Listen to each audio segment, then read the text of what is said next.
Hello, freak bitches. Boom. And we're live. Speaking of vacations, tell me about Guyana. Yeah, that's a good Dude, segue. You've been there a bunch. You know, I've been there twice. Now? I thought it was 3. No, well, I've been to Guyana twice, but between there I went to Bolivia. Oh. And did like very similar kind of trip. Like doing a river trip with Amerindians. Are those people weirded out by Americans because of the Jonestown massacre thing? Dude, it's so funny you bring up Jonestown because there's a couple things I've been like the main group I was with in Guyana is the Makushi, and I was surprised one day when I was they make a dish with cassava, which is a root like manioc. They make a dish with that. They make a flour from it and make a dish. And I was one day saying that, hey, that looks like pizza, right? No, right? No comprehension, like no thought of what pizza is. And I remember thinking like, wow, man, like something you take like such a, you just consider such a part of everyday life is pizza. They didn't know what it was. Yeah, and they don't know about Georgetown. Whoa. Even though it's in their own country. They don't know about it at all? No, it's just not. But you gotta, like, we'll get into this, but you gotta, like, realize sort of how insular, and the Amerindian communities are who live in the jungle in Guyana. Yeah, do they have communication all? Any cell they do. Yeah, more and more now. And there's a lot changed the 2 times I went there, which were 5 or 6 years apart. They discovered sunglasses. And I remember the first time I was down there trying to turn them on because, they bow hunt for fish, right? Which is one of the main ways they get fish is bow hunting for fish. And when you're looking into the water, polarized lenses are invaluable. I feel lost without them. Yeah, trying to spot fish underwater. And I kept saying, man, you got to get on board with polarized sunglasses. And I'd hand them to him. He didn't like it. This guy Rogan, he didn't like anything about having them on his face. He just like couldn't do it. But then I go down there 5 years later, and every one of those boys is rocking polarized glasses. So you see changes. But yeah, that's the thing with like I've brought up Jonestown a number of times because in the U.S., if you say, "Hey, I'm going to Guyana," all anybody says is, "Don't drink the Kool-Aid." Right. And it wasn't like, really Kool-Aid. It was some like Kool-Aid. No, it was a Kool-Aid type drink. No. So when people look at we had this conversation because there's a couple of things that are important here. What the poison was, right? So we had a conversation. All right, let me back up. The root I mentioned, they make a cassava. Root. Yeah, so there's a root cassava, and is it's that like the poisonous stuff? Yeah, so it's the root that gives all life. That's what they call it. No, but I mean they eat fish and game. Okay. River fish and wild game, and then that's like a staple that they eat every day. And the other thing they eat every day is a half dozen things all produced from cassava, which is kind of like a yam, and it's cultivated with slash and burn agriculture. And they cultivate these yams, and from it they make a flour. They make a type of grain that's like couscous. They make a syrup that's used as a coloring agent and a flavoring agent. They make a non-alcoholic drink. They make a somewhat alcoholic drink that would be like an equivalent to beer. And then they make a much more alcoholic drink, which would be an equivalent to like fortified wine. Wow. They make all this stuff from this root that they grow. In its raw form, when you shred the root, and squeeze the shredding. So it'd be like, imagine you took a yam and shredded a yam and then squeezed the yam between your hands and dripped out a liquid. That liquid is deadly poisonous. Okay. Dogs, chickens, people, anything that drinks that liquid dies. Jesus. And it's cyanide. So wow. The Jonestown massacre was a cocktail of the best. People think that it was Kool-Aid, Flavor Aid, Valium, and potassium cyanide. My question coming home from Ghana was like, was the cyanide from the root? Were they like doing homemade cyanide? And so when I got home, I looked into this, and it seems as that commune, Jonestown commune, had been ordering actual potassium cyanide, which is used in a number of mining practices and other stuff. So it's an available compound, and that's what they lace the Kool-Aid with. I'd heard about this cassava stuff. And what do they know what the process is? Like, did they know like how people figured out how to make it non-poisonous? No. And how, wow, it's just been done so long. Yeah, and the same stuff with like different poisons they use to poison that people use to poison fish. What strikes me about it is how in the village, like the Makushi village I was in, is mostly Makushi, but there's also like Wapashana, which is another tribe. Carib is another tribe, but it's predominantly a Makushi village, and there's about 300 people that live in this village. And how careless they are with the liquid. Like if you nowadays, like picture like you're like the type of person that like you and me are married to and raised kids with, right? If you had that type of mom and you had a big bowl of a liquid that would kill you if you drank a bit, how that bowl would be monitored in your household. Jesus Christ. There'd be like barbed wire around it, electrical fence. And how do they do this shit it? Just lays They out. just lay it out? And I was asked this guy, Rogan, I'm like, hey man, I kept returning to this. There's certain things I would always ask him, just like things that he struggled to understand my fixation on it. But I kept saying to this Makushi guy, Rogan, who I should back up to Guyana communication. So Guyana is it's the only English-speaking country in South America.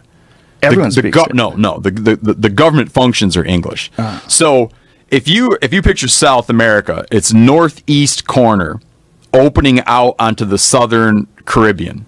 That's Guyana. It's bordered on the east by Suriname, on the west by Venezuela, to the south by Brazil.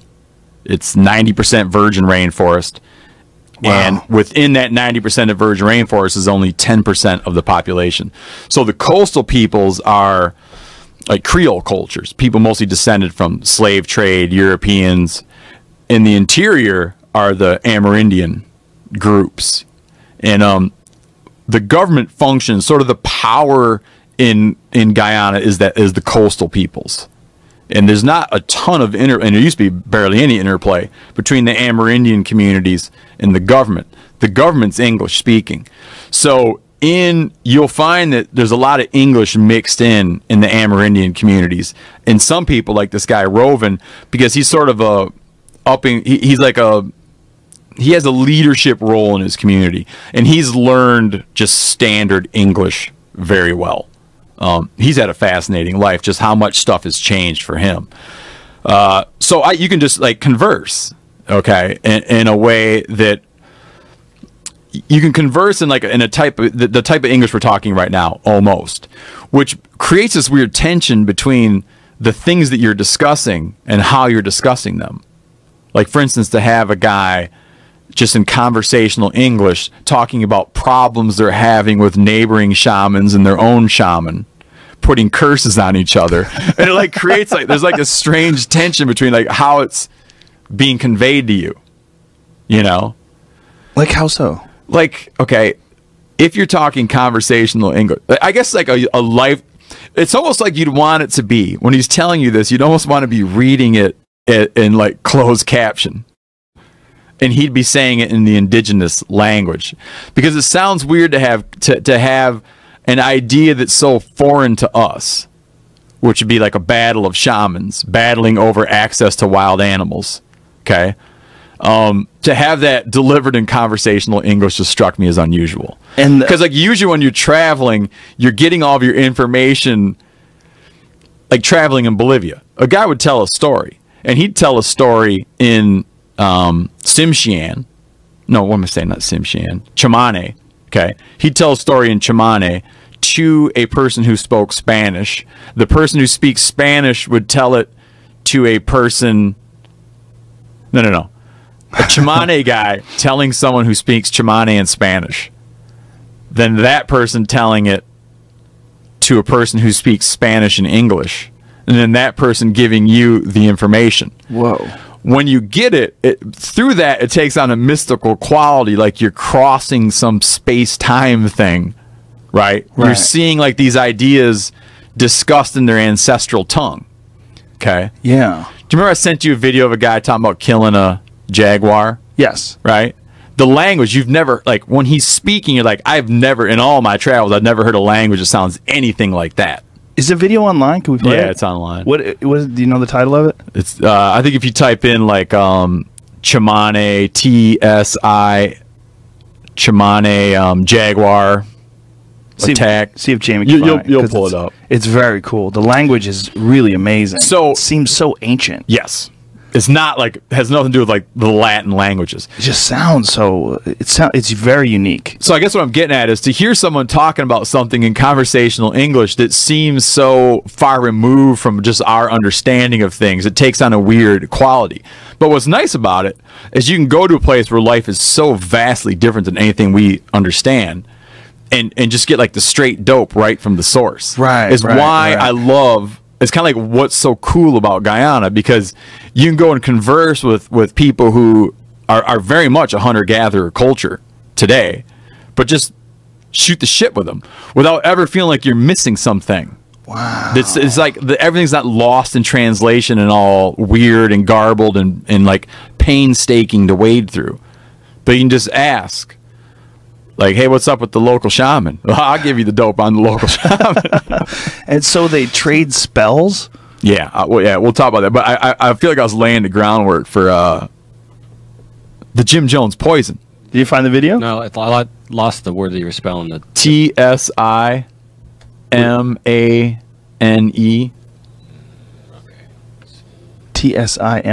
What does that mean? Tsimane. That's how they spell it? I could be screwing up. You know how you spell a lot worse when you're not actually writing it out? Yeah, I'm terrible. I don't know how anybody wins a spelling bee ever. Tsimane is TSI? Yeah, so if you type in Tsimane Jaguar, Tsimane Jaguar. Wow. The whole thing is an Amerindian hunter remembers his best dog lost to a jaguar in the jungles of Bolivia. All right, here we go. Let's play this because it's fucking awesome. Here we go. Following is an interview with a member of the Tsimane tribe of Bolivia. Due to their inherent difficulties of translating indigenous languages, subtitles are at times approximate.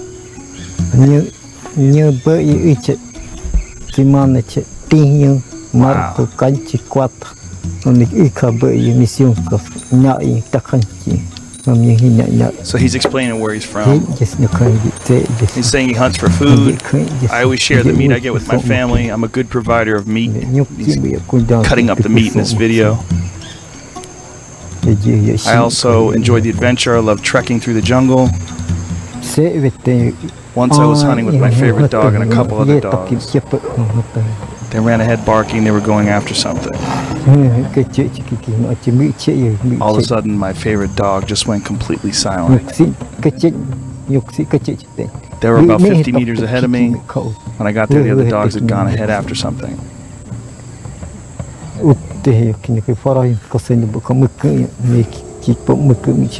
Saying my favorite dog was lying there dead. There was a big hole in his right side. Almost looked like it had been arrowed. The first thing I did is pick up my dog and set him where the ants wouldn't get to his body. That dog was the bravest one I had. I'm not going to translate anymore. You guys should just watch the video if you're interested. But you get a sense of how cool it is. So, did we fully cover the poison thing? No, not really. So I got home. Yeah, so it wasn't the same poison, but Jim Jones. He grew up in like he was involved in a Pentecostal church. He's involved in the Methodist church. Then he kind of became a healer and started his own cult.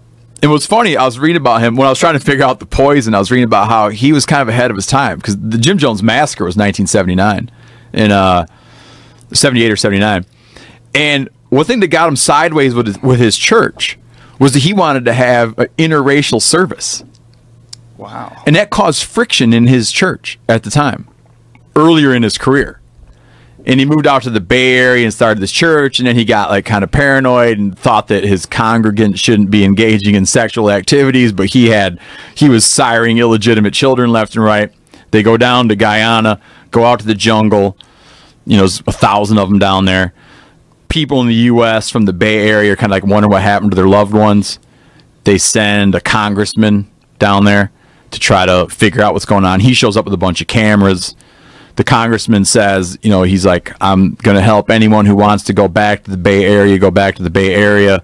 He goes to the airstrip. There's a shootout. The U.S. congressman gets killed in the shootout. And then they just all start killing themselves with the poison and firearms and other shit. 270 some kids, over 900 people. Yeah, I remember it. It's like the defining thing. But then, yeah, when you talk to these boys, I'm like, you know, Georgetown, like the Jonestown, or, you know, the Jim Jones, Jonestown Massacre, never drink the Kool-Aid. They're like, no. See, I'd heard it was budget Kool-Aid. No, that's a debate. Some of it was, and that's a debate. And in trying to dig around and find the source of the cyanide, which became very important to me to learn for some reason. No, and I think Kool-Aid even tried to distance himself from it. That's probably was Kool-Aid. But there's like some archival stuff, and I guess in this archival stuff, images like footage taken around and photographs around, people have found out that they had both Flavor Aid and Kool-Aid on hand. That's hilarious. What it was Kool-Aid propaganda that's trying to pass the buck on the Flavor Aid. So yeah, no thing there. And if you go, so if you go up, the main river that drains Guyana is the Essequibo, and if you go way up the Essequibo, and you'll get to a stream that comes in from there called the Rupununi, and you go up the Rupununi, and then you get to the Rewa, and at the mouth of the Rewa in Rupununi is Rewa Village, and in Rewa Village you're isolated enough where you don't know about 900 Americans and some other people from other areas, dying in a mass suicide. Wow, that's around the time you were born. That's fascinating. It makes sense though that they're just so removed from it. Yeah. Do they use agriculture? Like, how are they getting this cassava? They grow peppers, and then they grow the cassava. And the cassava, like, it's kind of amazing. We always hear about slash and burn agriculture. So they'll go and do a slash and burn in a spot out in the jungle. But it's like a recycled sort of slash and burn agriculture, and I'll break down what that means. So they'll go into an area and slash everything and burn it, just to clear just so sunlight can make it through to the ground. So they chop the jungle down and burn everything. Then the cassava, like I said, it looks like big yams. When you grow it, you just take a stalk of an existing plant and just bury that stalk in the ground, and it'll sprout up a new crop. And so, you're close to the equator, so you don't have seasons as much. There's some seasonal variation. They do have times, they do have like their wet season and dry season, but it's like you always get about the same amount of darkness as daylight, and they don't have the wild fluctuations that we have in the temperate zone. So they can grow year round. And they stage it. So, you have a crop that's coming in, you have a crop that'll be coming in 3 months, you have a crop that'll be coming in 6 months, you have a crop that'll be coming in 9 months. And once you get a certain number of cycles, I can't remember how many cycles you get off a piece of ground, you let the ground go feral, give it a few years, and then come in and burn it again. Also, intermittently, every time you plant cassava, before you replant, you make a little fire and burn some debris in that same spot. No irrigation. You're not watering it at all. And that's the only fertilizer you're giving it, is you're burning some of the surrounding just detritus scraped up from the jungle floor that you burn there and grow it. And it is a staple of life. That and river fish and game. It's just such a wild thing that it's such a poisonous plant. I don't get it.